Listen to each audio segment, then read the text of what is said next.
السلام عليكم ورحمة الله وبركاته. اليوم نتعلم أهم 3 خطوات في الرسم. 3 مراحل في الحقيقة هيسهلوا عليك كتير جدا في رسم المناظر الطبيعية أو أي رسم، سواء كانت المناظر الصامتة أو رسم الورد أو أي رسم كما قلنا. 3 خطوات أو 3 مراحل كما قلنا. المرحلة الأولى وهي التخطيط، تحديد المساحات، التحديد اللي عملناه الآن. المرحلة الثانية ملء هذه المساحات بالألوان المناسبة، سواء كانت المساحات الخضراء أو مساحة المية أو مساحة الأحجار والصخور، بألوان مبدئية بدون ملامح. ثم بعد ذلك نبدأ في وضع الملامح ورسم الملامح. الخطوات دي هتسهل علينا كتير في الرسم. طبعا في أساليب كتيرة وطرق كثيرة في الرسم، منها إن إحنا بنرسم العناصر، بننتهي منها أولا بأول. العناصر البعيدة بننتهي منها تماما، ثم بعد ذلك من العناصر الأقرب وهكذا. ولكن الرسم بالطريقة اللي اخترناها النهاردة، تحديد المساحات وملء المساحات بشكل مبدئي، والرجوع بعد ذلك في رسم التفاصيل في كل مساحة. الطريقة دي بتديك فرصة تتنقل بين العناصر وبعضها، وبتدي للألوان فرصة تجف كي تقبل بعد ذلك التفاصيل ووضع الأضواء والظلال عليها.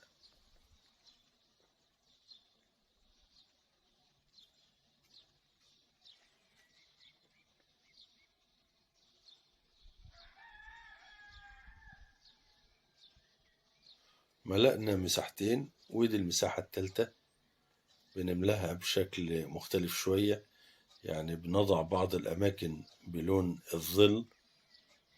هذه الأماكن ستكون كأنها أعشاب ونباتات متباينة. ولكن تلاحظ إن كل ما بنقترب كل ما الألوان بتكون فيها وضوح أكتر وتفاصيل أكتر.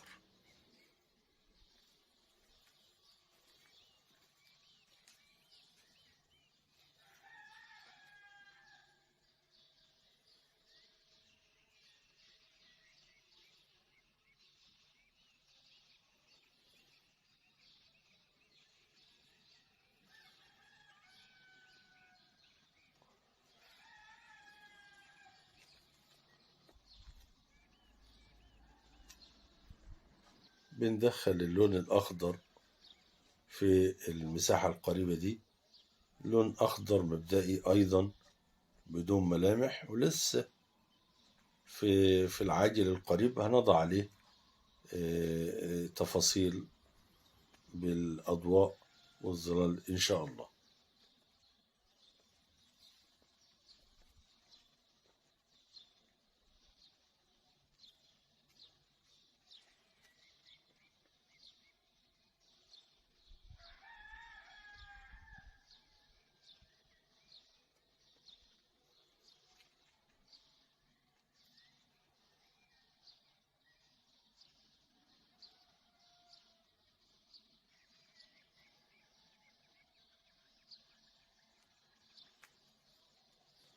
وهنا بدأنا نملأ مساحة الشاطئ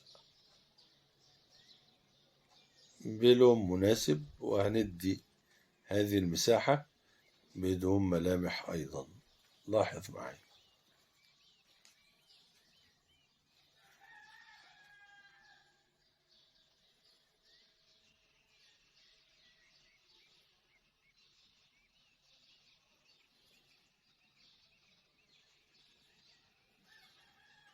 هكذا تمتلئ المساحات بالألوان المناسبة.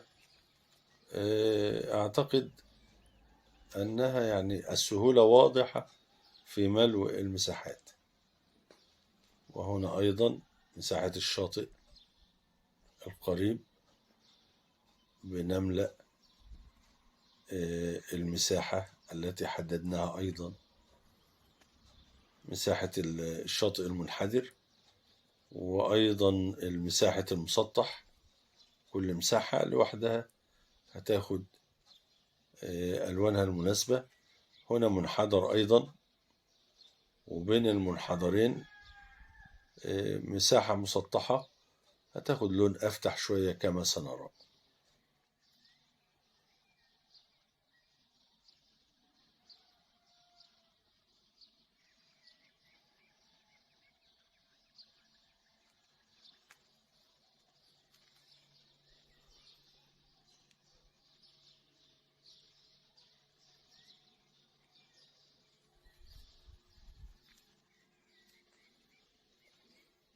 وهذه مساحات الأشجار، يعني حتى يعني أثناء ملء المساحات ممكن نضع بعض الملامح، ولكن مش ملامح بدون تفاصيل. وبعد الانتهاء سنرجع إلى هذه المساحات ونضع تفاصيل أكثر دقة.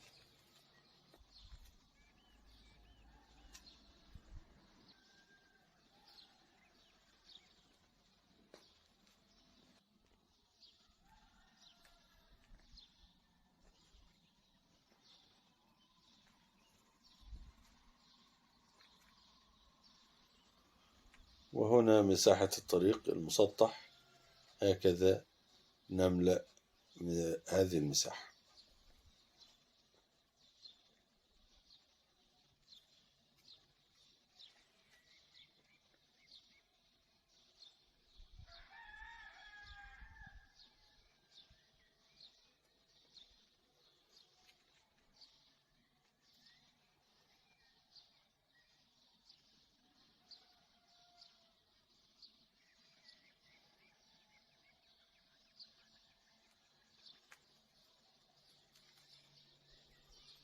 وهنا المساحات الفرعية، بعض الأماكن اللي يكون فيها نباتات بنضع فيها الظلال مبدئيا، وبعد ذلك بضربات الضوء لكل مساحة هتتحدد ملامح وتفاصيل هذه النباتات وهذه الأعشاب.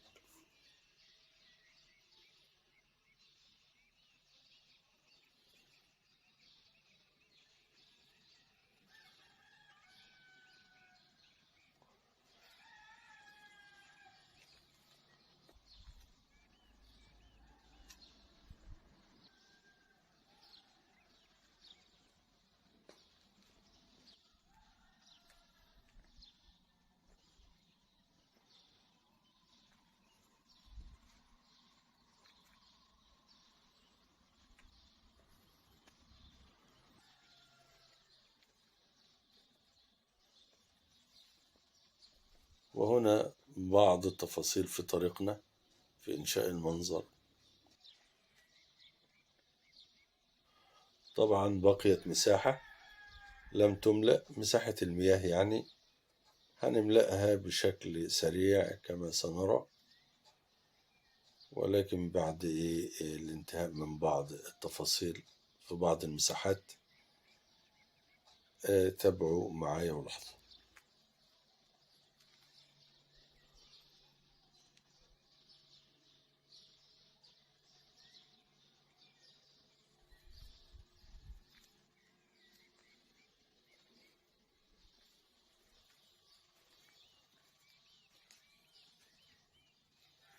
الآن بلون ضوء خفيف وميض من الإضاءة خفيف بندي مساحة الطريق.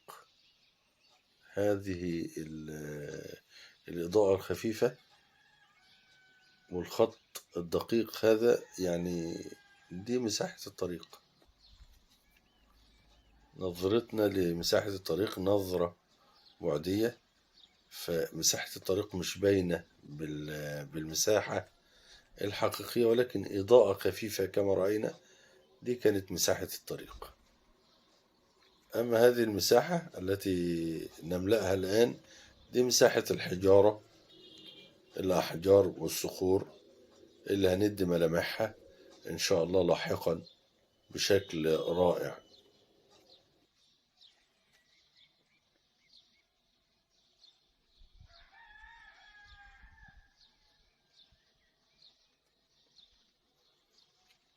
وتعال نشوف مساحة المياه. المية واحنا بندي لون المية ومساحة المية بنرسمها بشكل مبدئي. شوف هذه الطريقة بندمج الألوان، لون فيه الأخضر والتركواز الخفيف أو المنت جرين، لون المياه الجارية، وهيدخل عليه قليل من السماوي مع الضربات الفاتحة، ضربات الإضاءة اللي هتعبر عن جريان المية بشدة.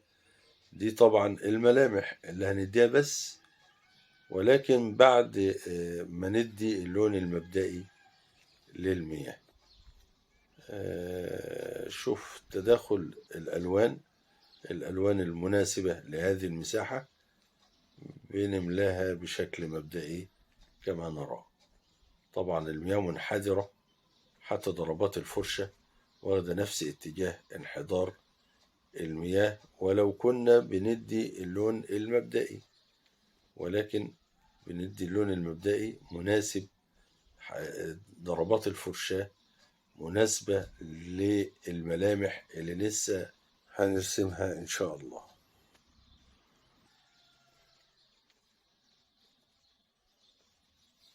الأماكن دي طبعا هيكون فيها منحدرات، بندي ظلال المنحدرات بشكل مبدئي.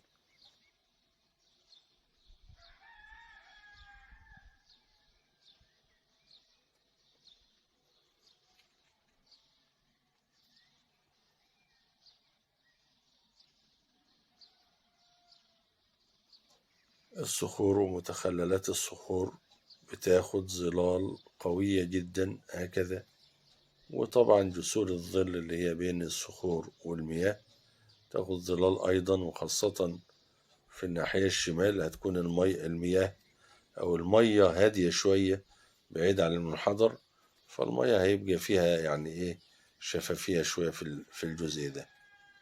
أما المياه المنحدرة بتكون فيها الرغوة وفيها الإضاءة والجريان وتدفق المياه عالي جدا.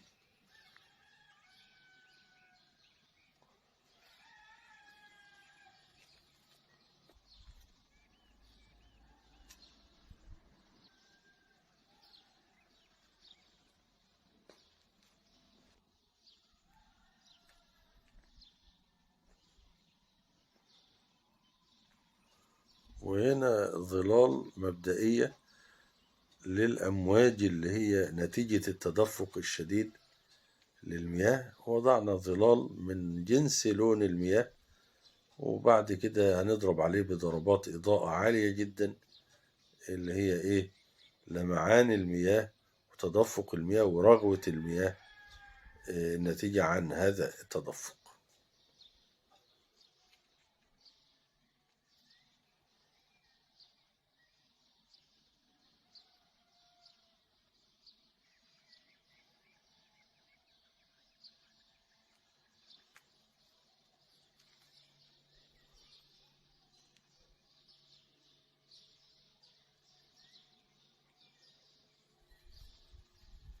هنا بدأنا في وضع تدفق المياه ورغوة المياه والإضاءة هكذا.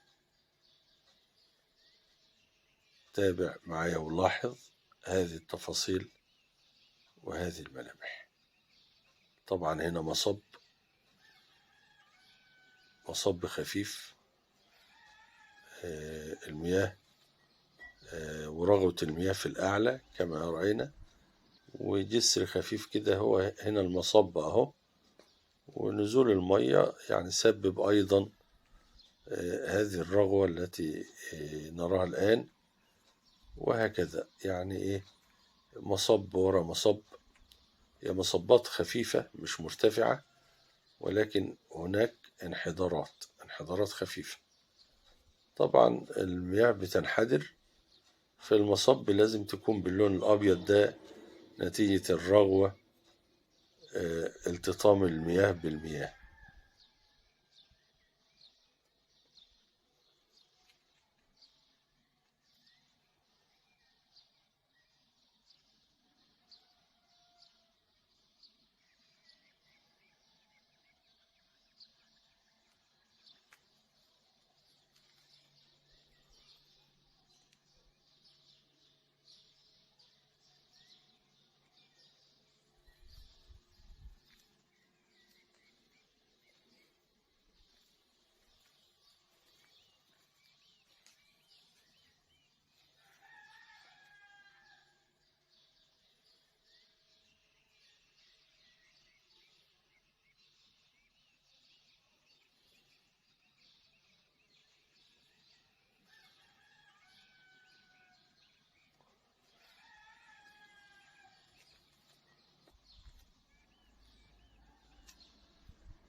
وننتقل لمساحة الصخور نملاها بلون مبدئي أيضا، وبعد كده ندي ظلنا في الأماكن العميقة وأضواءنا في الأماكن المرتفعة.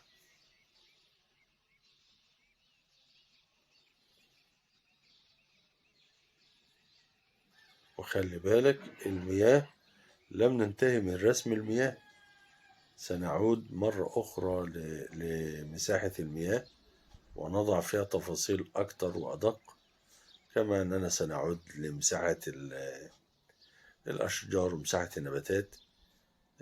كما قلنا نتنقل، بندي لون مبدئي وبنبدأ ندي الملامح شيئا فشيئا، ونتنقل بين العناصر وبعضها والمساحات وبعضها، بندي فرصة للألوان تجف كي تقبل بعد ذلك الألوان المضيئة والألوان المظللة التي سنضعها أثناء وضع التفاصيل.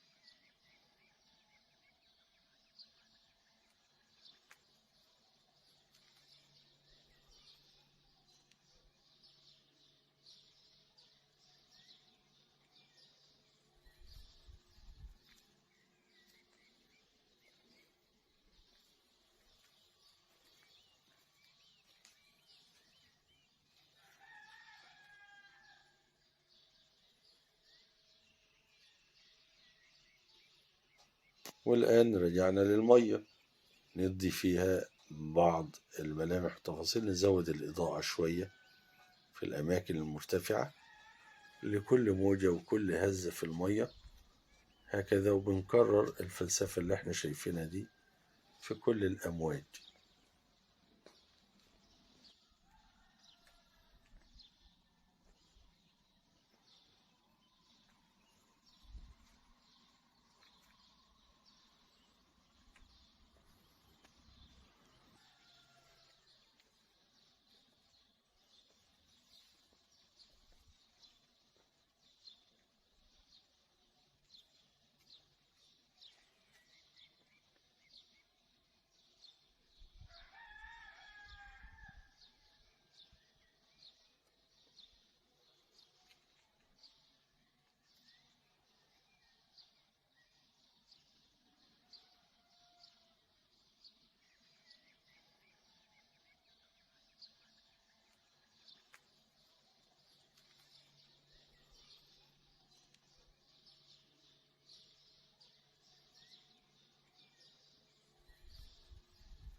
ودي مساحة الصخور، بنحدد مساحة كل صخرة، فهو نفس الكلام اللي بدأنا بيه، بنحدد مساحات. وطبعا المساحات مليانة كده كده، مليانة معانا اهي، ولكن بنقسم المساحات وبندي كل مساحة أضواءها وظلالها لوحدها. احنا دلوقتي بنقسم المساحات وبندي بعض الظلال، وبمجرد ما ندي الأضواء في طرف كل صخرة من دول هتظهر الصخور دي بشكل رائع وسريع جدا. تابع معي ولاحظ.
شايفين مع بعض لما خدت الصخور الأطراف العليا باللون الفاتح، وبدأنا ندرج الإضاءة اللي وضعناها بهذا الشكل، وقد وضعنا الظل مسبقا في أسفل كل صخرة وفي الأماكن العميقة.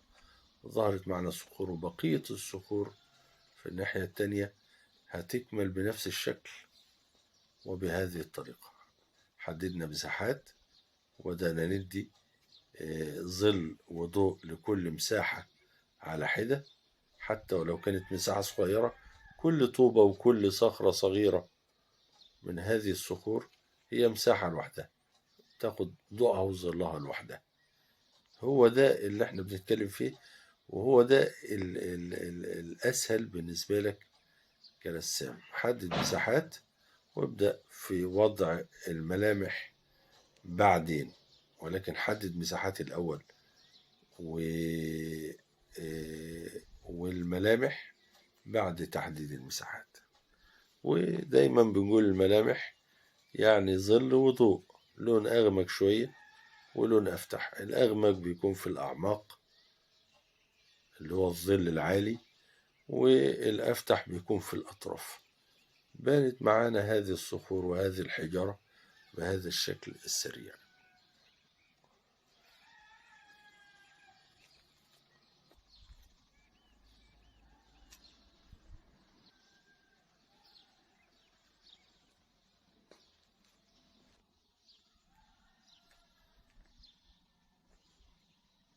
ورجعنا مرة أخرى للنباتات والأعشاب بتاعتنا، بدأنا ندي فيها ملامح بضوء وظل أيضا.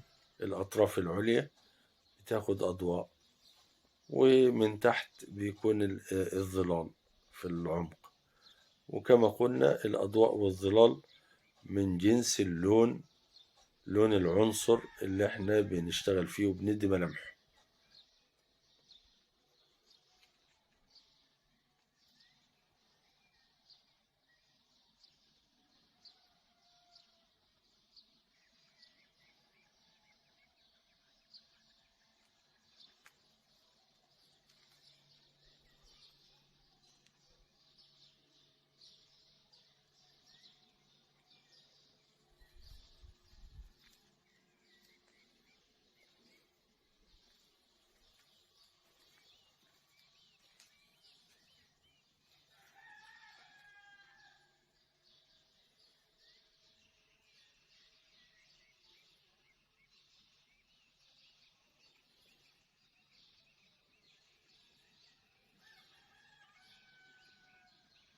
والشجر وفروع الشجر بشكل سريع.